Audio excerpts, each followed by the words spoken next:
E tudo bom? Hoje a gente vai ter a nossa aula da Escola Bíblica, dia 20 de julho, e que tema é Paulo e sua chamada. O texto principal fica lá em Gálatas capítulo 1, versículo 24, e diz: E glorificavam a Deus a respeito de mim. Resumo da lição: Paulo conta um pouco da sua história para defender seu ministério e mostra que a mensagem que pregava não era estranha aos apóstolos de Jerusalém. Essa mensagem aqui é uma argumentação de Paulo contra aqueles homens judaizantes legalistas que queriam trazer as cerimônias da lei como obrigatórias para a salvação.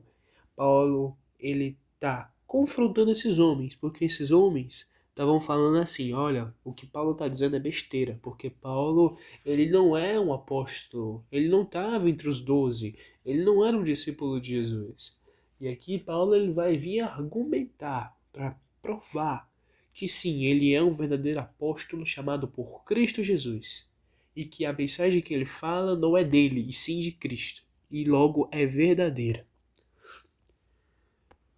Os objetivos da lição: refletir a respeito do evangelho que Paulo pregava, compreender que Paulo foi escolhido por Deus, mesmo com o seu currículo questionável e antes de conhecer Jesus, apresentar a diferença de uma vida transformada. Vamos para a leitura bíblica, que vai ficar lá em Gálatas, capítulo 1, do 11 ao 24. Vamos lá. Mas faço-vos saber, irmãos, que o evangelho que por mim foi anunciado não é segundo os homens, porque não o recebi, nem aprendi de homem algum, mas pela revelação de Jesus Cristo. Porque já ouvistes qual foi antigamente a minha conduta no judaísmo, como sobremaneira perseguia a igreja de Deus e a assolava. E na minha nação excedia em judaísmo a muitos da minha idade, sendo extremamente zeloso das tradições de meus pais. Mas quando aprouve a Deus, que desde o ventre da minha mãe me separou e me chamou pela sua graça, revelar seu Filho em mim, para que o pregasse entre os gentios, não consultei carne nem sangue, nem tornei a Jerusalém a ter com o que já antes de mim eram apóstolos, mas parti para a Arábia e voltei outra vez a Damasco. Depois, passado 3 anos, fui a Jerusalém para ver a Pedro e fiquei com ele 15 dias. E não via nenhum outro dos apóstolos, senão a Tiago, irmão do Senhor. Ora, acerca do que vos escrevo, eis que diante de Deus testifico que não minto. Depois fui para as partes da Síria e da Cilícia, e não era conhecido de vista das igrejas da Judéia que estavam em Cristo. Mas somente tinha ouvido dizer: aquele que já nos perseguiu anuncia agora a fé que antes destruía, e glorificavam a Deus a respeito de mim. Bom, vamos lá, né? Na introdução, Paulo ele dá continuidade à carta aos Gálatas, mas nessa sessão ele vai contar um pouco da sua história. Por que ele vai fazer isso? É para ele se vangloriar? Não, não, não. É para ele defender o ponto dele, defender que ele é sim o apóstolo verdadeiro. Eles queriam, os judaizantes, desqualificar o Paulo como apóstolo para depois desqualificar sua mensagem. Os inimigos de Paulo eles provavelmente conheciam o seu passado e tentaram colocar isso em foco para descredibilizar o apóstolo. E aí ele entendeu se é necessário, ainda no início, apresentar uma parte da sua biografia, não para se exaltar, como disse, mas para mostrar o que a graça de Deus pode fazer por um pecador. Primeiro ponto, o Evangelho de Paulo. Subtópico 1, Paulo faz sua defesa.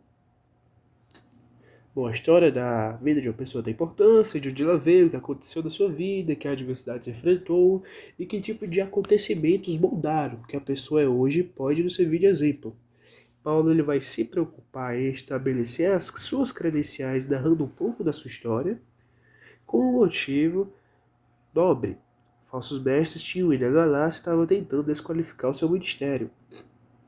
Hoje em dia, é comum que o indivíduo chegue a uma determinada posição na sociedade e que terceiros, desconhecedores de sua história, o avaliem como alguém que teve sorte. Isso é muito comum hoje em dia. A pessoa não conhece a história, só vê que a outra está com sucesso e fala que foi sorte, fala que não merecia, fala que se fosse outro ia ser melhor naquela posição.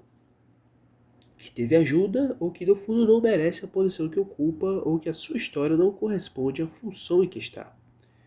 Então a gente tem que ser cauteloso em nossa opinião e pensar bastante antes de falar as coisas, desconhecendo fatos. Quando a gente não sabe o que falar, o que a gente se faz, a gente fica quieto, fecha a boca. Paulo ele não conta a história para impressionar os Gálatas. Ele não quer comover os leitores e sim para mostrar que ele tinha autoridade para pregar e defender o evangelho aos gentios. Essas histórias e testemunhos sempre vão nos fazer lembrar de que as pessoas lutam, que as nossas lutas elas podem ser muito parecidas com as de outros irmãos. E no caso de Paulo, é possível que os Gálatas não tivessem, quando foram evangelizados, conhecido com detalhes do seu passado como perseguidor. A expressão já ouvistes é um indicativo de que Paulo falou um pouco da sua história provavelmente enquanto os evangelizava, mas o que ele vai descrever a seguir reforça a sua autoridade apostólica, visto que recebeu o evangelho do Senhor Jesus e não de homem algum. Ele não fora comissionado pela igreja de Jerusalém, mas pelo próprio Cristo. Quando ele vai dizer aqui que ele foi, na verdade, porque já ouvistes qual foi antigamente a minha conduta no judaísmo, o grego aqui dá a entender que foi o próprio Paulo que explicou como era a conduta dele no judaísmo, não foi terceiro. Quando na missão evangelística, Paulo foi lá na região da Antioquia, da Psídia, da Listra, da Derbe, que é a conhecida região da Galácia, e lá fundou a igreja, criou a igreja lá em Galácia, na região da Frígia, possivelmente, na parte sul da Galácia. Além disso, Paulo está enfatizando que o evangelho que ele prega, o evangelho de Paulo, não é dele, mas que ele recebeu do Senhor Jesus. Não recebeu de homem. Ele não foi comissionado pela igreja de Jerusalém. Não foi a igreja de Jerusalém que mandou ele, mas foi o próprio Cristo que se apresentou para ele e falou para ele ir e pregar o evangelho. E ele não pregou o evangelho dos apóstolos de Jerusalém. Claro, o evangelho é um só, mas o Paulo ele pregou o evangelho no contexto para os gentios. Os apóstolos eles foram comissionados para pregar para os judeus. A salvação continuava sendo pela fé em Jesus, pois o evangelho é o poder de Deus para a salvação de todo aquele que crê, primeiro do judeu e do grego. A salvação vem dos judeus porque Cristo Jesus é judeu. A Torá, os ensinamentos, o Antigo Testamento, que é Tanar, tudo isso veio do judeu. A promessa de que a família de Abraão, a descendência dele abençoaria todas as famílias, foi uma promessa aos judeus. Promessa de Abraão, Isaac e Jacó, judeus. A promessa de que veria o Messias através da linhagem de Davi, de judeu para judeu. A salvação vem do judeu, mas alcança o grego, alcança o gentio, a todo aquele que não é judeu. É possível que em nossos dias haja pessoas que aleguem ter recebido uma nova mensagem da parte do próprio Senhor Jesus. Nós entendemos que Deus pode nos trazer revelações específicas por meio de dons do Espírito, mas nunca essas interações serão contrárias ao que está escrito na palavra de Deus. Existem profecias no dia de hoje? Sim, mas elas são específicas, elas não podem entrar em conflito com as Escrituras. Se entra em conflito, o que deve prevalecer as Escrituras. Por isso, na lição passada foi falado sobre anátema, que se vier até mesmo o anjo vir e pregar um evangelho diferente do que este que tem pregado, seja considerado anátema, amaldiçoado, excomungado, excluído. Subtópico 3.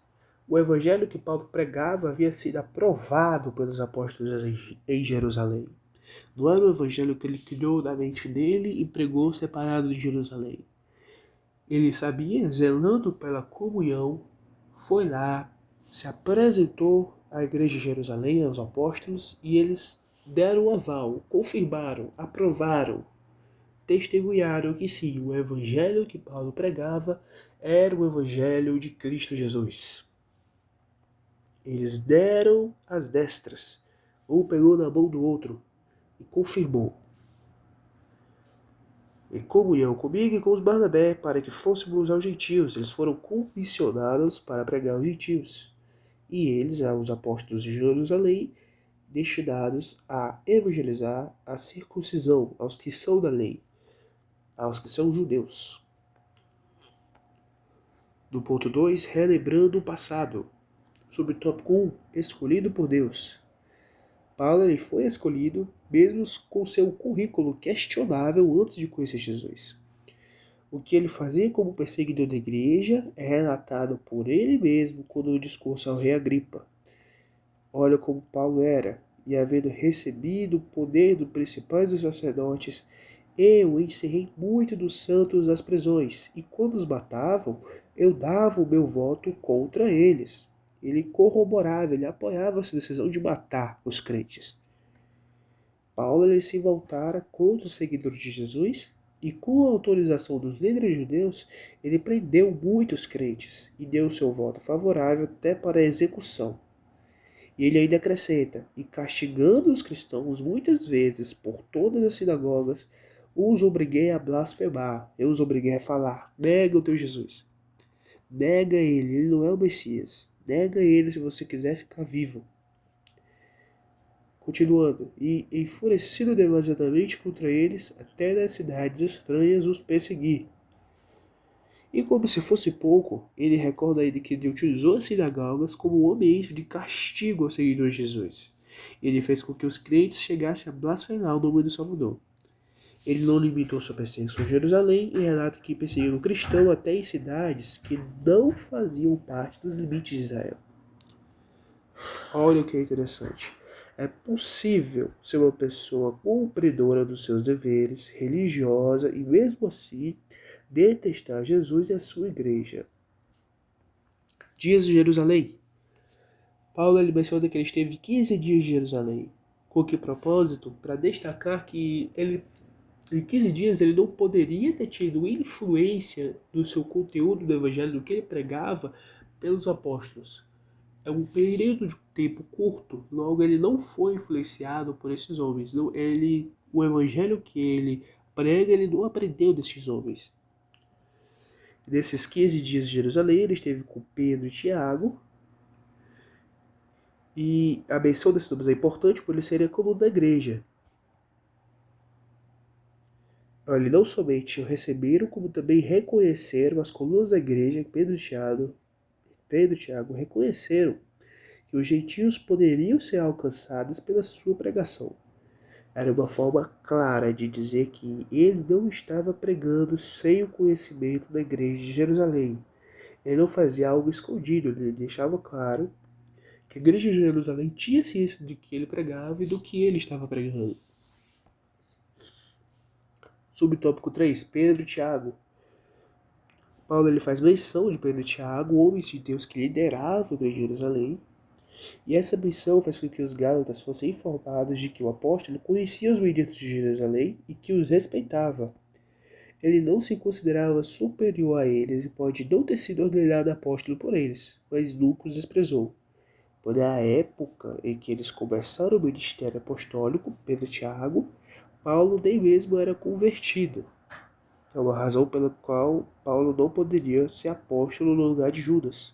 O lugar de Judas a gente sabe que foi substituído por Matias. Então aqui não poderia Paulo tomar o lugar de Judas, visto que Paulo não era nem apóstolo nem convertido quando Judas foi substituído. Mas Deus havia reservado uma outra perspectiva ministerial para Saulo. Ponto 3. A diferença de uma vida transformada. Sobre o tópico 1. Paulo desconhecido na Judéia. Paulo ele vai falar que ele era desconhecido na Judéia. Com que sentido?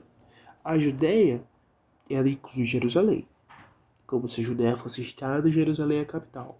Mas esse texto, quando ele vai citar a Judéia, ele quer dizer a região da Judéia toda, sem contar Jerusalém.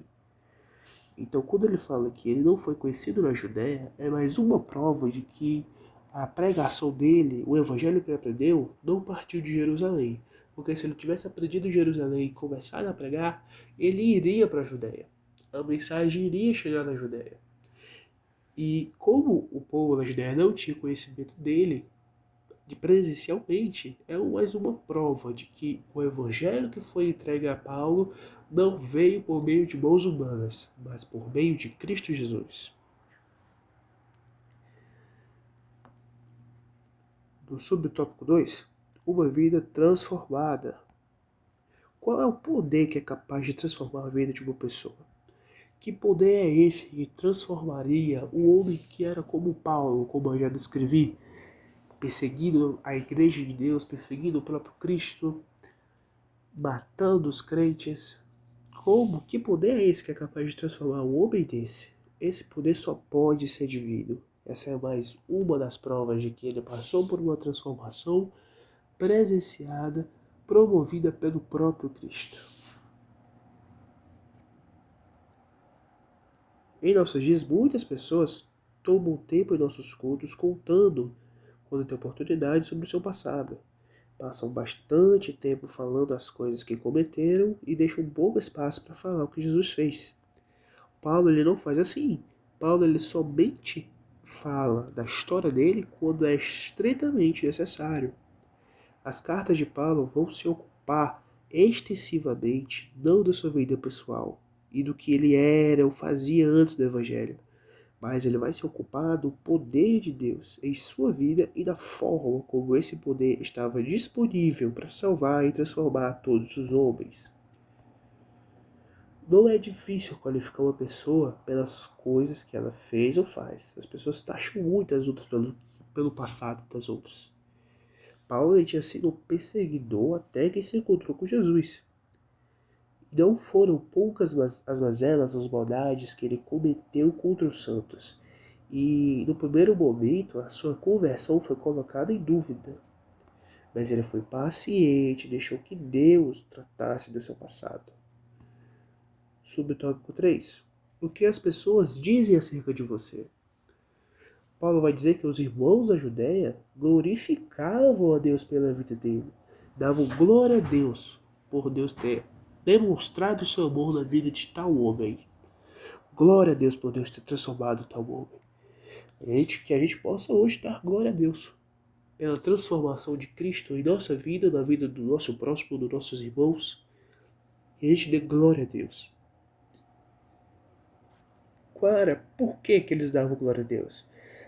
Era com base no fato de que a fé em Jesus Cristo havia alcançado o coração do perseguidor e que ele estava anunciando a fé. Apesar da fama que ele havia adquirido como algoz dos santos, Deus havia mudado a sua história de perseguidor para perseguido. Paulo ele era um fariseu que encontrou seu Messias e defenderia sua mensagem até a morte. Enquanto a igreja era perseguida por Paulo, Deus estava trabalhando. Foi Deus que conduziu Saulo para a estrada de Damasco. Os irmãos daquela localidade já sabiam da sua fama, mas o que parecia ser uma extensão da perseguição dos crentes que residiam em Damasco seria o ponto final da vida do perseguidor, que seria transformado em perseguido por causa do Evangelho. Olha o ponto importante, Paulo ele não ocultou seu passado aos Gálatas, mas quando ele conta parte da sua vida, o faz para exaltar o poder transformador do Evangelho em sua vida. O propósito é destacar que a transformação que ele viveu foi promovida pelo próprio Cristo. Na conclusão, nós estudamos uma parte da vida de Paulo, e foi por quê? Porque era necessário mostrar a origem do seu apostolado e da sua mensagem aos seus Gálatas. Não somente o ministério de Paulo estava em jogo, mas também a mensagem que ele havia ensinado àquelas igrejas. Paulo ele nunca se esqueceu das atrocidades cometidas por ele contra a igreja de Deus, mas ele deixou claro que a graça do Senhor o salvou e que seu apostolado era um sinal do poder transformador, não da lei, mas do Evangelho. Bem, essa é a lição de hoje. Na próxima semana vamos falar sobre o encontro em Jerusalém e os falsos irmãos, do dia 27 de julho. Esta é a lição de hoje, eu espero que tenha gostado em nome de Jesus Cristo.